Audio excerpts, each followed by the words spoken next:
आज हम लोग हमारे झारखंड के राज्य सरकार हेमंत सोरेन जी का कर रहे हैं। जो हमारे सहायक पुलिसकर्मी और जेबी केसेस के नेता देवेंद्र महतो जी और उनके अन्य साथियों के साथ पुलिस ने लाठीचार्ज किया है, उसके विरोध में हम लोग आज तालगोड़ा मोड़ पे पुतला दहन कर रहे हैं मुख्यमंत्री हेमंत सोरेन का। क्या कुछ सूचना देना चाह रहे हैं आप लोग? हम लोग सूचना दे रहे हैं कि कब तक हम लोग छात्र के ऊपर अन्याय होगा, कब तक अत्याचार होगा, हम लोग कितना दिन तक सहेंगे।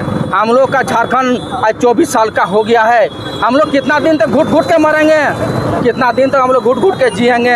आज देखिए ये जो लालची हेमंत सोरेन है, हम लोग का झारखंड का छात्र पे भलाई नहीं कर सकता। आज जो पुलिस जो लाठीचार्ज की है वो कौन थे? वो छात्र नेता थे, वो सहायक पुलिसकर्मी अपने हक अधिकार के लिए घेराव करने के लिए गए थे, लेकिन पुलिस जो है निर्दय पुलिस और निर्दय सरकार के निर्दय प्रशासन जो लाठीचार्ज कर दी, सब कोई अभी हॉस्पिटल में भर्ती हैं। वो दुख है, उसका हम विरोध करते हैं। क्या लग रहा है जेबी केसेस को टारगेट करके मारा जा रहा है? एकदम जेबी केसेस को टारगेट करके मारा जा रहा है। जहाँ भी हम लोग जेबी केसेस कोई प्रोग्राम करते हैं लाठीचार्ज होता है।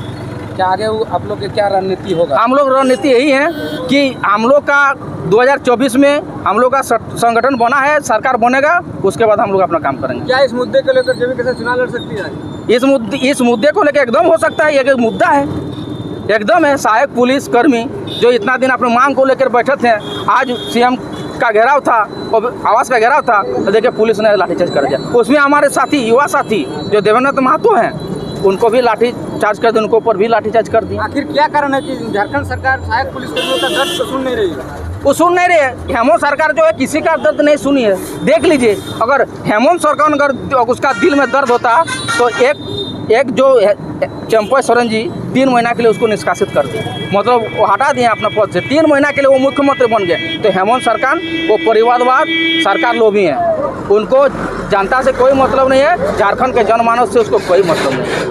इनके जोहार। सबसे पहले बात है कि विगत कई दिनों से हमारे बहनें जो सहायक पुलिसकर्मी है, उन लोगों को सम्मानजनक वेतन नहीं मिलने के कारण इतनी धूप, तपती हुई धूप में, बारिश में उन लोग अपना मांग को लेकर बैठी थी।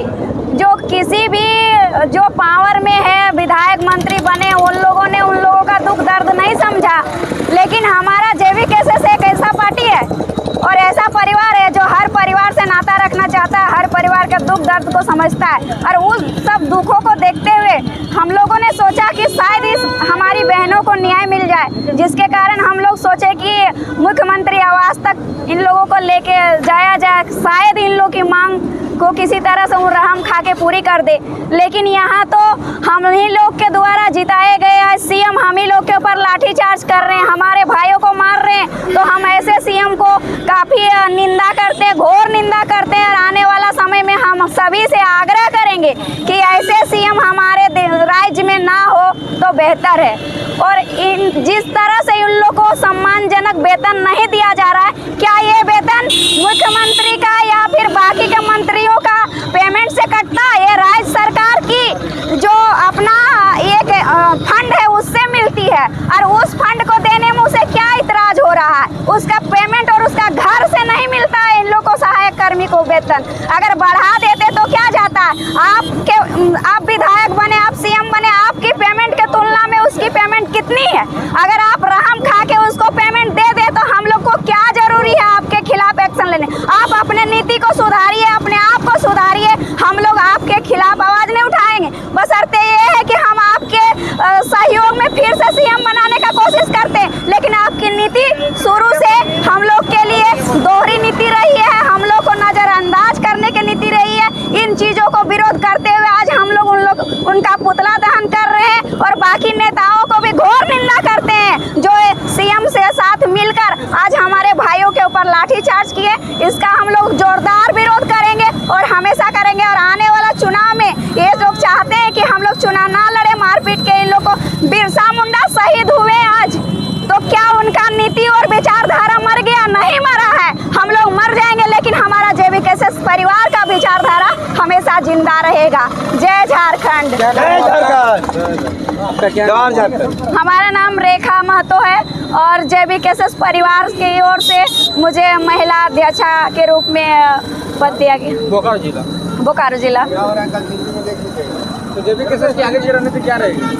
आगे की रणनीति यही रहेगा, ऐसे दुष्ट लोगों को किस तरह से हम लोग, जिस तरह हम लोग को दबाया जा रहा है, उन लोग को हम लोग कैसे दबाएं, और हम लोग संगठन को मजबूत करेंगे और इतना मजबूत करेंगे कि ऐसे लोगों का सामना करने में हम लोग को कठिनाई ना हो। मैं राजू महतो, बोकारो जिला सदस्य। तो आज आप लोग रोड पे आए हैं तो किस लिए आए हैं? रोड पे आने का खास मकसद आप समझ सकते हो कि हेमंत सरकार की जो कूटनीति है हमारी झारखंड की जनता के लिए, मैं 325 करोड़ जनता को बताना चाहूँगा या पूछना चाहूँगा कि ये जो सहायक पुलिसकर्मी जो बहाल की गई थी, आखिर किस लिए की गई थी? नक्सलवादी जो क्षेत्र थे, वहाँ के जो आदिवासी थे, उनको नक्सल में जाने से रोका जाए, इसके लिए किया गया था। लेकिन अब क्या है, ये अपनी मांग के लिए अगर सड़क पे उतरे, अपनी मांग के लिए अगर जेबी केसेस को उम्मीद बनाए, तो अब क्या है, उनको दबाया जा रहा है, कुचला जा रहा है। ये कहाँ का इंसाफ है, कहाँ का न्याय है? सरकार कहीं ना कहीं चाहती है कि जो अभी आदिवासी लोग मतलब कि सहायक पुलिस में है, वो फिर से छोड़ के, ये सब सारा को छोड़ के फिर से नक्सलवादी बन जाए और फिर से वही त्राही करे लोग। तो अगर मान लीजिए अगर कल अगर कुछ मतलब बड़ा कुछ हो जाता है तो आगे क्या रणनीति रहेगी? बड़ा कुछ हो जाएगा मतलब क्या हो जाएगा? आज हमारे साथ बिरसा मुंडा नहीं है, लेकिन उनके विचार है और उस विचार के साथ हम लोग आगे डटे हुए हैं और आगे भी लड़ेंगे। आज देवेंद्र नाथ महतो छात्र नेता के ऊपर सर पे वार किया गया। वोट मांगने आएंगे ना, वोट मांगने आएंगे तब कहाँ वार होगा ये पता चलेगा, और हम लोग ये विधानसभा में दिखाएंगे, वोट के माध्यम से जवाब देंगे उनको, ये देखिएगा। जेएमएम सरकार जैसे माटी की सरकार है, फिर भी माटी के लोगों का दर्द को क्यों नहीं सुन रही? दर्द को कहाँ से सुनेंगे बताइए? अब अगर मान लीजिए उनका संचालक अगर मान लीजिए मतलब श्रीवास्तव जी रहेंगे, तो वो तो भाई बिजनेस ही करेंगे, धंधा ही करेंगे ना। सरकार चलाने की नीति नहीं है, वो बिजनेस कर रहे हैं कहीं ना कहीं, परिवारवाद जो होता है राजनीति, वो कर रहे हैं वो कहीं ना कहीं। बताइए, ये चंपई सोरेन जी क्या कसूर था? बुजुर्ग थे, 3 महीना और रह जाता तो क्या जाता उनका, लेकिन कहीं ना कहीं बताइए सत्ते के लोभी उनको भी इस्तीफा दिलवा दिया और खुद से सरकार में बैठ गए। ये कहाँ का न्याय है? धन्यवाद। धन्यवाद।